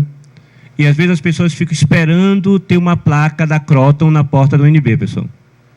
Não é esse o plano do governo, tá? Existem duas outras formas mais sutis. Primeiro, eu privatizo a demanda. Como é que eu privatizo a demanda? Eu deixo que as universidades não cresçam mais. Você tem um Plano Nacional de Educação que diz que a gente deve chegar a 33% dos jovens de 18 a 24 anos estudando nas universidades. 40% deve ser pública. A emenda 95 proíbe isso. Se eu não consigo manter o que eu tenho, imagina criar uma outra universidade. Tá? As únicas universidades criadas neste ano foram desdobramentos de outras universidades e o MEC já anunciou que ele vai pegar a matriz de todas e dividir por essas. Ou seja, não vai ter dinheiro extra. Ele vai cortar um pouquinho de cada uma para poder manter essas que estão sendo criadas. Duas na terra do ex-ministro Mendonça Filho. Tá? Mas é uma coincidência, isso sempre, né, podia ter sido em qualquer canto, obviamente. Tá? A coincidência de ser na terra dele não tem nada a ver com a possibilidade de se reeleger como deputado. Tá? Mas vai sair do dinheiro de todas. Então, novas universidades de verdade, ou seja, em que você acrescente recursos e vagas, que essas estão sendo desdobradas, não vão acontecer agora, porque a emenda 95 proíbe isso. Se eu não consigo manter, imagina criar uma nova, porque significa mais despesa além da correção inflacionária. Então, eu privatizo a demanda, ou seja, toda a demanda reprimida de vagas é captada pelas empresas privadas. Tá? Então, a citação aí da Sinara de que está tendo uma concentração, tá?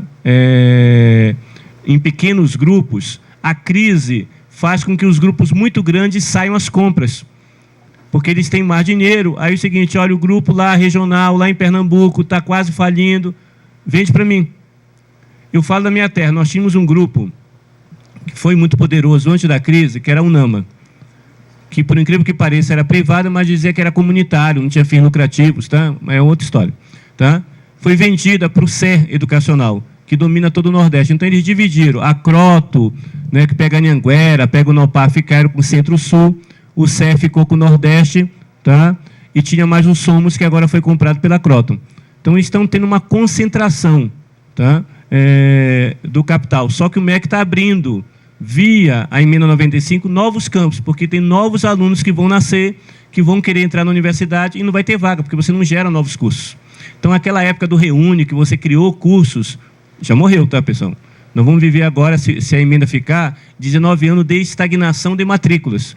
Bem, todo ano vai entrar gente da UNB, porque todo ano sai gente da UNB, tá? Então, mas não cresce os 40 mil, tá? Fica no mesmo. Então, novos campi, né, além dos 3 que a gente tem, estão fora de cogitação, não vai fazer parte do debate. A proposta que, desde que eu cheguei aqui em Brasília, tem de criar uma universidade distrital, idem. Tá? Segundo, a outra saída para a crise, bem, a pergunta que a Ana fez mereceria um debate, tá? Com pessoas melhores do que eu aqui, tá? Da área de economia. Bem, tem saída diferente para a crise. Tá? Nós optamos por uma saída. Qual foi a saída que o governo fez para a crise? Contém o consumo para baixar a inflação, gera recessão, gera desemprego, porque isso faz cair os preços. Caindo os preços, cria uma expectativa de que a economia vai recuperar e isso levaria os empresários a voltar a investir. Bem, essa lógica não aconteceu. Tá? Bem, a primeira parte aconteceu. Você caiu os preços, porque se você pega o consumo, a regra do mercado é, se ninguém está comprando, o cara baixa o preço. Tá? Gerou desemprego, porque se você vende menos, precisa comprar menos do produtor e o produtor demite. Então, aumentou o desemprego, as taxas de desemprego, aqui nós estamos com 300 mil desempregados em Brasília, no Distrito Federal, daí crescendo ano a ano essa taxa, tá? Mas não gerou novos empregos, nem recuperou a economia. Por quê? Uma boa parte dos empresários hoje são banqueiros. Vamos pegar o empresário que era mais conhecido antigamente, chamado Votorantim. Quando eu era novo, Votorantim era um grande empresário da área metalúrgica. Hoje ele ganha mais dinheiro com o Banco Votorantim do que com a indústria Votorantim. Então, o dinheiro na especulação hoje em dia, de você ganhar dinheiro sem trabalhar, sem gerar emprego, é uma tentação. Então, o que o cara faz? Todo lucro que ele pegou com a reforma trabalhista, ele não gera mais emprego. Ele joga para o banco, porque lá ele pode comprar letra do governo e ganhar com a taxa de juros. Então, a gente reconcentrou muito com os banqueiros. Então, não tem como resolver a crise sem mexer com os poderosos. Bem, tem. Mexendo com os fracos, tá? Que é o que o governo está fazendo. Tá? Isso ele já está fazendo. Mas isso vai levar tempo para recuperar a economia. Por quê? Porque os empresários não estão reinvestindo. E vão sempre pedir mais demonstração de boa vontade do governo, que é mais fatia do mercado. Tá? O relatório do Banco Mundial propondo privatizar as universidades é para dar mais fatia de mercado. Tá? Bem, sobre a autonomia. André, eu acho perigosa essa alternativa hoje. Eu defendo que as universidades... Como é que você poderia exercer a autonomia plena? Se você tivesse no orçamento um percentual de recursos para as universidades a partir de uma matriz. Na forma como está hoje, o MEC encamparia essa proposta. Seguinte, o dinheiro que tem é esse, vocês decidem. Vocês podem estabelecer um salário dos professores, vocês podem demitir professores, você pode cortar cursos, se ajeitem vocês. É autonomia plena a partir do corte. Tá? Essa seria perigosa. O MEC compraria essa ideia na hora. Agora, o que seria autonomia plena? Aquele exemplo que eu te falei da USP. Tá? É o seguinte, bem, eu tenho uma reserva no orçamento que é para as universidades, que não existe hoje. A partir daí eu aprovo uma lei com uma matriz. E essa matriz vai mudando quando for crescendo as universidades, baseado nos alunos, nas pesquisas, no que for, tá? Na fórmula que a gente encontrar, e eu gerencio toda a matriz. Bem, tem um problema de isonomia salarial, tá? Porque dar autonomia plena para as universidades ter salários diferentes, significa que as universidades que tiverem mais recursos próprios vão pagar melhor e eu vou ter vários professores federais ganhando salários diferentes. Mas resolveria o custeio e investimento, tá? Bem, aí eu queria voltar para a pergunta da Yara, tá? Bem, eu vou colocar a minha opinião, tá? Então tem várias opiniões sobre isso, né? O movimento social aqui, o movimento da comunidade, ele é muito diverso. Você tem 3 categorias com 3 tipos de organização diferentes. Então, só para relatar as complexidades. O Sindifub representa os técnicos de carreira, mas os terceirizados não são da universidade. Eles estão na universidade, mas eles são das empresas. O vigilante tem um sindicato, limpeza tem outro sindicato.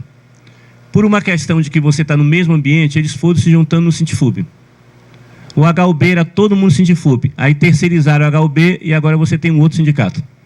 Então, quanto mais sindicato, mais fraco você é. Tá? Por quê? Porque você precisa que o sindicato lute por ti aqui agora. Aqui que está a crise. Tá? Então, é difícil até unificar porque eles precisam se acertar num canto só. Tá? Por isso que é difícil até os terceirizados pararem. Por quê? Porque estudante não representa terceirizado. Eu sei que alguns estudantes aqui têm teimado em fazer isso. Né? Nós tivemos um incidente aqui por causa disso. Não, eu sou solidário ao terceirizado, eu vou fazer eles pararem. A gente faz greve como trabalhador, com a nossa consciência, não são os outros que fazem pela gente. Como se os estudantes quiserem fazer uma greve, não pode depender do professor para parar a aula, tá? Entendeu? O que eu já vi acontecer é o seguinte, eu faço greve, mas professores, por favor, mande os alunos embora para a sala, mesmo que eles não queiram. Quem tem de parar estudante é estudante, porque é um problema de representação. Eu decido entre meus pares e eu assumo as responsabilidades. Como nós, professores, se a gente for fazer greve, não pode depender de vocês. Tá? Não, os estudantes param a aula porque os colegas não querem trabalhar. Se todos os colegas quiserem trabalhar, a decisão foi errada. Eu fiz um pequeno grupo, decidi e a categoria não acompanhou. Às vezes acontece. O pessoal que foi para a Assembleia queria entrar em greve, nossa, por exemplo, mas os que não foram se omitiram, deixaram que a gente decidisse sozinho. Tudo bem, aí eu posso dizer, a democracia é isso. Mas a greve só acontece se todo mundo parar, então não resolve só a democracia nesse caso. A decisão foi legítima, mas ela não tem amparo naqueles que ficaram silenciosos. E greve ou é todo mundo, ou ela vai dar errado. Tá? E, bem, no caso dos professores, nós temos um problema que o nosso sindicato, a nossa seção sindical, né, o que a gente chama de pelego, antigamente, não sei se vocês ouviram essa palavra, antigamente pelego era um pano que você colocava entre o cavaleiro e a sela e o lombo do coisa. Então, amortecia o peso do cavaleiro. Então, se criou essa palavra de que, como você tem um sindicato que não luta pela gente, ele está amortecendo a relação da gente com o patrão, tá?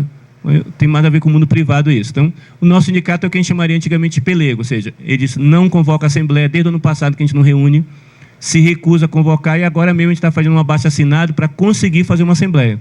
Então, veja as dificuldades que tem para você unificar. E os estudantes têm a sua dinâmica.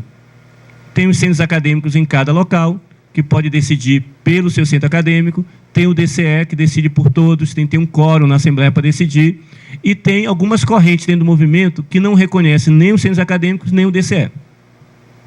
Tá? Normalmente o pessoal denomina de autonomistas, que é o pessoal que acha que as entidades não representam ninguém, que cada um se representa. Então, veja, cada categoria tem os seus problemas. Em tese, eu concordo plenamente contigo. Se a gente quer enfrentar o MEC, tem de juntar todas as forças e enfrentar todo mundo junto. O problema é o seguinte, quem decide isso e qual é a forma de luta correta? Né? Teve uma Assembleia dos Estudantes que decidiu paralisar. Nós, professores, não nos metemos na forma como o estudante decide as suas formas. Então, a gente não faz nenhum juízo de valor. Tinha muita gente, tinha pouca gente, era melhor ter convocado, não era? Isso é um problema de vocês. Vocês têm de acertar e aprender a se acertarem com vocês, como a gente se acerta entre a gente. Como eu não quero que um aluno chegue o seguinte, você não sabe fazer, né? Por que você não fizeram uma assembleia melhor? Entendeu? Por que não tinha mais gente lá? Quer dizer, cada um tem seus problemas e a sua forma de organização. Agora, é lógico que para unificar todo mundo, você tem de saber com quem você vai brigar e aonde você vai brigar. E qual forma de luta que você vai usar. Eu estou desde os 14 anos, né? Minha primeira vez que eu dirigi uma passeta, eu tinha 14 anos de idade. Que era para conseguir o meio passe, né? Aquele passe estudantil, como vocês chamam, a gente chamava meia passagem naquela época, tá? Cada época tem um nome diferente, tá? E eu tinha a minha forma de luta de fazer, tá? É lógico que é o seguinte, quem vai para a rua não são todos. Como quem vai para a Assembleia não são todos. O drama nosso hoje, nessa época de redes sociais, é que as coisas são instantâneas. Então, a imagem que fica é o resultado que ocorre lá. Então, por exemplo, eu acho super justo que as pessoas façam o que quiserem, se for decidido conjuntamente, em frente do MEC. Mas eu não acho que contribui muito para a imagem de quem não foi, se a manifestação acaba em confusão. Por exemplo. Por quê? Porque o jornal não vai dizer o que aconteceu, se foi a polícia que fez, vai dizer, baderneiros quebraram o MEC. Aí eu não sou baderneiro, eu não me sinto representado neles, eu nem vou mais na Assembleia porque vai acabar em confusão. Se me convocarem novamente para o MEC, eu já não vou. Entendeu? Afasta as pessoas. Como tem, às vezes a gente faz uma paralisação aqui e esvazia. Né? Então, ontem no conselho... Foi ontem, não? Os dias são muito... Ontem de manhã, né? Parece uma eternidade. Ontem de manhã no conselho, tinha muitos professores colocando, olha, que tal a gente encontrar formas que garantam que as pessoas participem? Aí apareceu a ideia da aula pública, certo? Mas é uma coisa interna, tá? A aula pública não garante pressão ao MEC, mas ajuda as pessoas a saberem do problema. Então, é uma forma interessante, mas não é suficiente, tá? Quer dizer, ir de forma organizada, enfrentar o MEC, ter outras formas de enfrentar, quem sabe? Mas ninguém tem uma fórmula. E desconfia se alguém chegar numa assembleia e ter a fórmula pronta, tá? Porque não existe fórmula pronta de como a gente deve lutar. Tá? Eu era professor, fui presidente de um sindicato. Eu fiz 5 dias de greve de fome. Bem, eu não aconselho ninguém a fazer, tá?